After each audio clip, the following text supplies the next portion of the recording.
د لوی او بخښونکی الله په نامه. زه له خپلې مور سره مینه لرم. لیکوال فونګ سامای او محمد ناصر صدیقی د درخت دانش کتابتون ته په پښتو ژبه ژباړلې ده. زما د مور نوم فاطمه دی. هغه هر وخت ډیر کار کوي. ما له هغه څخه ډیر څه زده کړي دي. کله چې زما مور ډوډۍ پخوي، زه هم پخلی زده کوم. کله چې هغه ګلانو ته اوبه ورکوي، زه له هغې څخه د ګلانو اوبه کول زده کوم.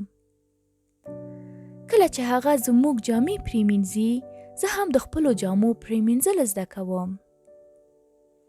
کله چې هغه د موږ جامې وچوي، زه هم له هغې څخه د خپلو جامو وچول زده کوم. زما مور ماته یو بایسکل واخیست او هغې ماته زده کړل چې څنګه یې وځغلوم.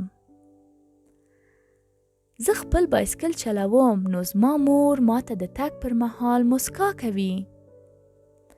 د شپې لخوا زما مور تخت چمتو کوي. زه هم د تخت چمتو کول زده کوم. د خوب له وخت څخه مخکې زما مور ماته کیسې وایي. کله چې ماته خوب راځي، زما مور ماته آلالو وایي. زه مې له مور سره ډیره مینه لرم. پای. تاسې کولی شئ د درخت دانش د کتابتون د www.ddl.af د تللو سره تاسې ډیرې ښکلې کیسې ولولئ، واورئ او ډاونلوډ کړئ. تر بله ورځ او یوه بله ښکلې کیسه، الله مو مل شه.